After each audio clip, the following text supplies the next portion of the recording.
वादों पे कभी शक नहीं करता, वादों पे कभी शक नहीं करता। एतवार तो देखिए मेरे इंतजार का, एतवार तो देखिए मेरे इंतजार का। खुद के दरवाजे पे दस्तक देता हूँ, खुद के दरवाजे पे दस्तक देता हूँ। हिम्मत देखिए मेरे अख्तियार का।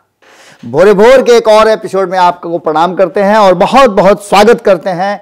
आज हम राजनीति को एक अलग लबादे में, या फिर कहा जाए ठंड बढ़ गई थी इसीलिए उसे अलग तरह से बचाने का, आग तपाने का, हीटर लगाने का या फिर रजाई उड़ाने का काम करेंगे। क्योंकि जब जब आपकी ज़रूरत हुई है तब तब आप धोखा में रहे हैं।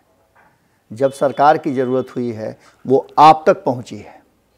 यदि आप में हिम्मत है, सरकार के पास पहुंचिए और पूछिए आपने कुछ वादा किया था, निभाएंगे?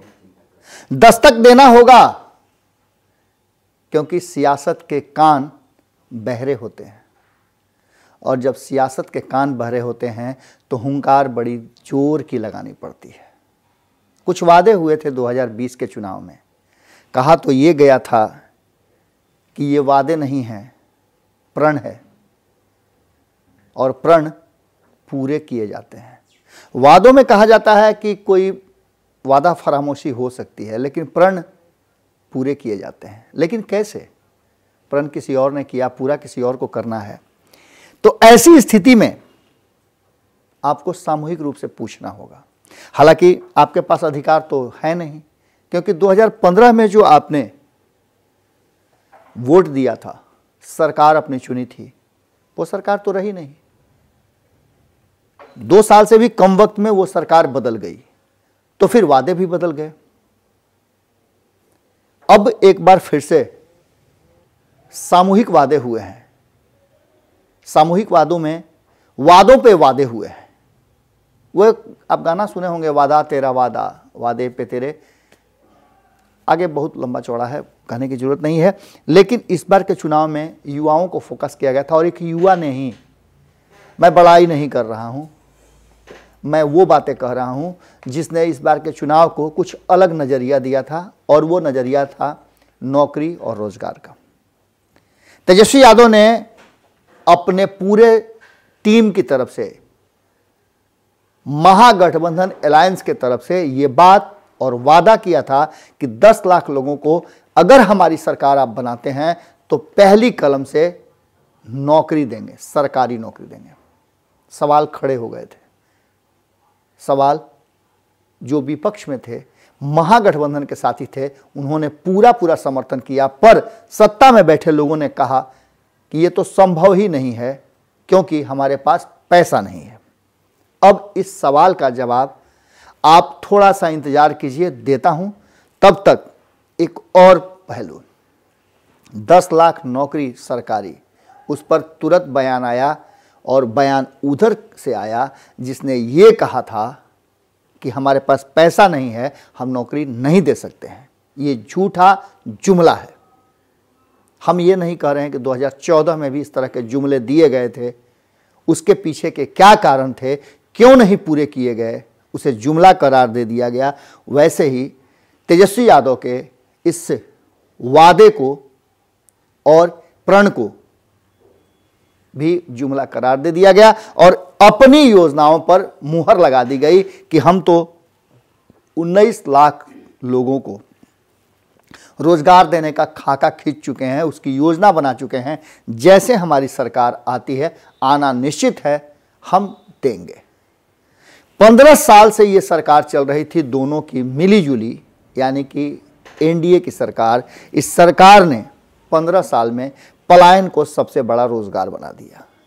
आंकड़े चौंकाते हैं और चौंकाने वाले आंकड़ों में आपको एक तथ्य लेकर के आते हैं कि जब केंद्र में एनडीए की सरकार आई, प्रधान सेवक बने नरेंद्र मोदी जी, तो उन्होंने ये कहा था कि मेरी प्राथमिकता, उससे पहले भी उन्होंने वादा किया था 2 करोड़ लोगों को हर साल नौकरी देने का, रोजगार देने का। लेकिन पूरा नहीं हुआ। बाद में जब इस पर सवाल खड़े हुए तो कहा गया कि ये तो जुमला था। 15 लाख भी जुमला था और बाकी की सारी चीज़ें जुमलों में परिणत हो गई। और उसके पीछे का कारण बताया गया कि हमने तो चुनाव के लिए कहा था, हमारा प्रयास है। अब तक के जो आंकड़े हमारे पास आए थे इस चुनाव से पहले, उसमें 90 लाख लोगों तक को सिर्फ नौकरी दी गई थी। बाकी आपको बता दें कि एक सर्वे रिपोर्ट भी आई थी जिसमें एक बड़ी नामी अखबार ने, बिजनेस स्टैंडर्ड ने उस सर्वे रिपोर्ट की, जिसे सरकार ने रोक दिया था। कहा यह जाता है कि वो रिपोर्ट सरकार ने रोक दिया था क्योंकि सरकार की जबरदस्त किरकिरी हो रही थी और इससे पूरे कवायद में सरकार की अहम भूमिका थी। सरकार ने इस पूरे आंकड़े को, जो कि सबसे निम्न स्तर 72-73 के बाद का ये सबसे निम्न आंकड़ा था, उस आंकड़े में ये कहा गया था कि सरकार रोजगार देने में असफल है, जिसे बाद में आंकड़े छपे तो नहीं थे लेकिन बिजनेस स्टैंडर्ड ने कहीं से, जैसे आप जानते ही हैं कि अखबारों के, पत्रकारों के अलग अलग अपने स्रोत होते हैं, सूत्र होते हैं, उस सूत्रों से बहुत सारी चीज़ें पता चल जाती हैं। छप तो गई लेकिन इसे बाद में नीति आयोग ने निरस्त करते हुए बताया कि ये आंकड़े गलत हैं, ठीक नहीं हैं। अब इस पर भी बहुत सारा की बातें आई और इन सब बातों में कहीं ना कहीं एक बार फिर से युवा उलझ के रह गए हैं।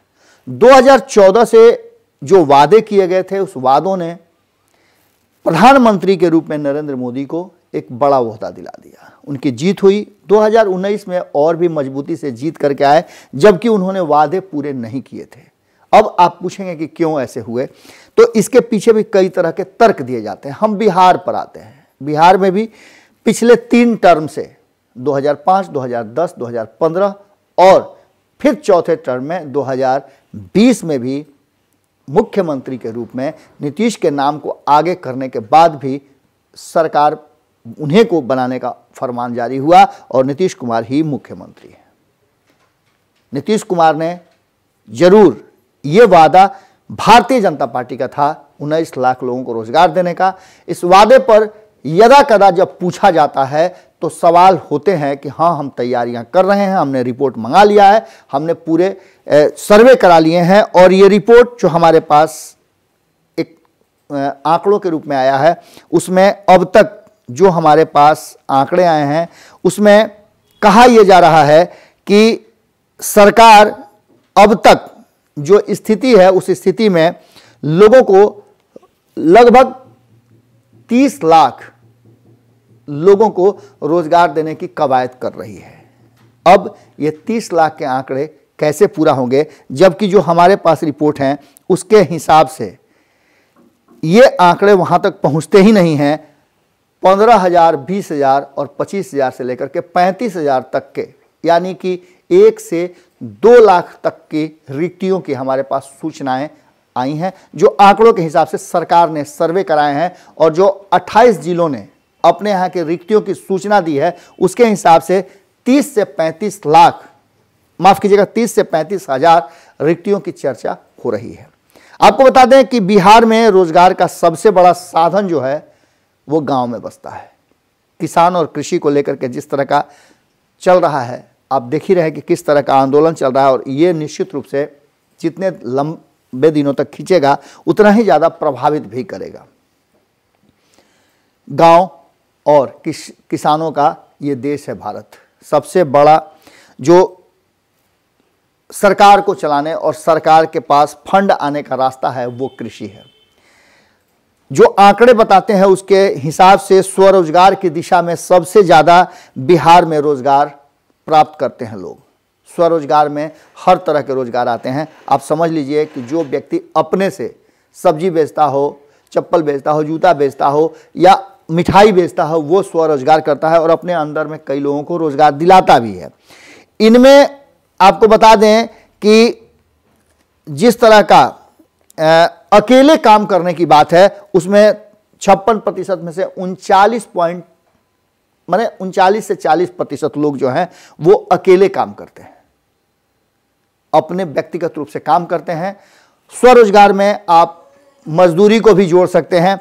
इसके बाद जो छोटी मोटी, हालांकि आप जानते हैं कि बिहार में कंपनियां नहीं हैं, जो हैं भी वो बंदी के कगार पर हैं। चीनी मिल भी बहुत हद तक थे जिसने रोजगार दिए थे, वो भी बंदी के कगार पर हैं। तो अगर मैन्युफैक्चरिंग सेक्टर में आप जाएं, मैन्युफैक्चरिंग सेक्टर में बहुत तरह की बातें हैं, जो जूते चप्पल बनाते हैं या फिर कपड़ा सिलते हैं, कपड़े का व्यापार करते हैं, ऐसे रोजगार लगभग 9% से 9.5% के आसपास है जो लोगों को जोड़ते हैं और रोजगार देते हैं। इनमें अगर बात करें तो कृषि क्षेत्र की अगर बात करें हम तो 53.6%, यानी 53% से ज़्यादा महिलाएं हैं जो कृषि, वानिकी के क्षेत्र में, मछली उद्योग के क्षेत्र में, या फिर मछली पालन, सिलाई कढ़ाई हो, या फिर रेहड़ी पट्टी की बात हो, या शिक्षा देने की बात हो, या अन्य छोटे छोटे जो खाद्य सामग्रियां का निर्माण होता है उसमें जुड़ी हुई हो, उस तरह से अपना जीविका चलाती हैं और रोजगार सृजन करती हैं। इसमें बहुत सारे लोग जुड़ते हैं। वहीं अगर बात करें तो शिक्षा के क्षेत्र में भी लगभग रोजगार की जो व्यवस्था है उसमें महिला और पुरुषों का आंकड़ा देखें तो ये भी क्षेत्र लगभग आपको रोजगार के जो डाटा है उस डाटा में 20 से 25% तक मुहैया कराता है। अलग अलग क्षेत्र में, प्राइवेट सेक्टर से लेकर के सरकारी विभाग तक। अगर बात करें 2021 जो साल अभी चल रहा है, अगर इसकी बात करें तो सरकार ने घोषणाएं की थी कि हम जिलों से आंकड़े मंगा रहे हैं। इसमें पुलिस पलटन में रोजगार देने की जो या नौकरी देने की जो कवायद है उसके लिए कई जिलों में कहा जा रहा है कि रैलियां आयोजित की जाएंगी और इसके साथ साथ लोगों को नियोजित करने का, समायोजित करने के लिए कैंप लगाए जाएंगे, रोजगार मेला लगाया जाएगा, जिसके लिए कई जिलों को चिन्हित किया गया है, जिसमें भागलपुर है, औरंगाबाद है, बक्सर है, दरभंगा है, किशनगंज है, मधेपुरा है, भोजपुर है, सहरसा है। इन सबको कौशल विकास के जो विभाग हैं उनके हिसाब से, उनके अनुसार इन लोगों का रजिस्ट्रेशन होगा और रजिस्ट्रेशन करके इन लोगों को उस मेले में शामिल करा करके रोजगार देने की व्यवस्था की जाएगी। अगर बात करें तो नगर विकास के क्षेत्र में जो आंकड़े आए हैं उस आंकड़ों के हिसाब से 5000 के आसपास नौकरियां हैं। हम जो बात कर रहे थे तेजस्वी यादव की और नौकरी की, हम वो बात तुरंत अभी करेंगे आपसे। इसके साथ हम ये भी करेंगे कि बहुत सारे लोग जो नौकरी में हैं उन्हें वेतन नहीं मिल रहा है, या फिर जिन लोगों को चिन्हित कर लिया गया, जिन लोगों का इंटरव्यू हो गया, उन लोगों को समायोजित क्यों नहीं किया जा रहा है, वो भी एक बड़ा मैटर है। और दूसरा, एक नया फरमान आया है जिसमें यदि आप किसी तरह का धरना प्रदर्शन करते हैं, उसमें संलिप्त होते हैं, या आप पर उस पर धरना प्रदर्शन करने के दौरान किसी तरह का आरोप लगता है, FIR दर्ज होता है, तो आप नौकरी से वंचित हो जाएंगे। ये भी एक बड़ा फरमान है, इस पर भी हम चर्चा लगातार करते आ रहे हैं। अब आपको बता दें कि BPSC वगैरह जो है उसमें 64वीं, 65वीं और 66वीं में जो आंकड़े हमारे पास हैं उन आंकड़ों के हिसाब से लगभग 3000 से 3500 तक रिक्तियां पाई गई हैं। इस पर भी सरकार की योजनाएं हैं कि इस पर नियोजित करेंगे, लेकिन आपको पता है कि बार बार BPSC को लेकर के सवाल खड़े होते हैं। जो लोग उसमें compete करते हैं उनका भी कहना है कि उन्हें नियुक्ति नहीं मिल रही है और बहुत तरह की बातें चल रही हैं। अब इसको कैसे ठीक किया जाएगा, इस पर भी एक बड़े प्रश्न है। इसके बाद इंजीनियरों को लेकर के PhD, REO, PWD, भवन निर्माण जैसे क्षेत्र हैं उनमें भी रिक्तियां पाई गई हैं और उसको लेकर के भी 29 जिलों में कुल 30,000 के आसपास, जैसा कि हमने आपको बताया है कि राज्य स्तरीय कार्यालय में रिक्तियों की सूचना 30 से 35,000 की आई है। इसमें ग्रुप D परिचारिका की भी बात है। और साथ साथ आपको बता दें कि जो आंकड़े हमारे यहाँ हैं, पलायन का सबसे बड़ा कारण क्या है कि जो ग्रामीण क्षेत्र हैं वहाँ 6 महीना बाढ़ और 6 महीना सुखाड़, ये बहुत बड़ा दंश है। जिस क्षेत्र में बाढ़ आते हैं उस क्षेत्र के लोग पलायन करके किसी अन्य राज्य में चल जाते हैं 5-6 महीने के लिए। किसी तरह से उनको अपने परिवार और जीविका को चलाना है और ये बिहार का सबसे बड़ा सेटबैक है। 15 साल 16 साल हो गए नीतीश कुमार को, लेकिन अब तक ये नहीं हो पाया। आज रोजगार की हमने बात की आपसे। आपका बहुत सारा फ़ोन कॉल्स आ रहा था, बहुत सारे मैसेज आ रहे थे कि रोज़गार पर आप चर्चा करें। आपको सीधी तौर पे बता दें कि 19 लाख रोज़गार का वादा करने वाली ये सरकार आपस में सामंजस्य बिठाने में अभी भी पूरी तरह से सफल नहीं हो पाई है। और यही कारण है कि ये सरकार अब तक क्लियर नहीं कर पाई है कि कब तक 19 लाख लोगों को रोजगार दिया जाएगा। जब 15 सालों में नहीं हो सका, जब 6 साल से ऊपर हो गए केंद्र में बैठी सरकार को, जिसने 2 करोड़ नौकरी देने का और रोजगार देने का वादा किया था, नहीं कर पाई है, तो इसके पीछे के सबसे बड़े कारण हैं कि सरकार के पास फंड नहीं है। ये सबसे बड़ा दुखद बात है, क्योंकि सरकार योजनाएं तो बना देती हैं। आपने सुना भी होगा कि बजट का प्रावधान किया जाता है। हमने आपको पहले ही बताया था कि यदि 100 रुपये बजट में घोषित किए जाते हैं, बजट का अनुमानित होता है कि 100 रुपये इस एक साल में 2021-22 में खर्च किए जाएंगे, तो उसका 30 रुपया ही खर्च होता है, बाकी 70 रुपये खर्च नहीं होते हैं। क्यों नहीं खर्च होते हैं? योजना नहीं है या और कोई कारण है? आप भूल जाइए, योजना भी है, सब कुछ है, करने वाले लोग भी तैयार हैं, भ्रष्टाचार है, तो जितना भी ज़्यादा पैसा खर्च किया जाएगा उतना ज़्यादा भ्रष्टाचार में चला जाएगा। इससे आप इनकार नहीं कर सकते हैं। भ्रष्टाचार अब नियति बन चुकी है। अब इन सब बातों को 30 रुपया ही क्यों खर्च होता है 100 रुपये के बजट में, उसके पीछे कारण है कि ये 70 रुपया आपके पास नहीं है। सिर्फ आपको बरगलाने के लिए ये बजट का आंकड़ा बड़ा किया जाता है और इस बजटीय घाटे को या फिर इन काम को अगले बार में टाल दिया जाता है। बजट के आंकड़े बढ़ जाते हैं लेकिन वो खर्च नहीं होते हैं। सरकार के कई ऐसे विभाग हैं जो नियमित वेतन के लिए छटपटा रहे हैं। शिक्षकों की स्थिति आप देख लीजिए, लगातार आपको लग रहा होगा कि 3 महीने, 4 महीने, 5 महीने पर उन्हें वेतन मिलते हैं। अब ऐसी स्थिति में नए रोजगार और नए काम के लिए कहीं ना कहीं सरकार को अपना दिल बड़ा करना होगा, और ये दिल बड़ा तब होगा जब भ्रष्टाचार रुकेगा, अपराध रुकेगा और क्राइम, करप्शन, कम्युनलिज्म जो 3 नीतीश कुमार के बड़े दावे थे उस पर अमल करेंगे। शायद अब उनके लिए ये संभव इस गठबंधन की राजनीति में नहीं है, और ऐसी स्थिति में सबसे ज़्यादा अगर कोई परेशान है तो वो इस राज्य के युवा हैं। अगर आप युवा हैं तो आप ये सोच के चलिए कि आपको अपने तौर पे कैसे इस बिहार को खड़ा करना है।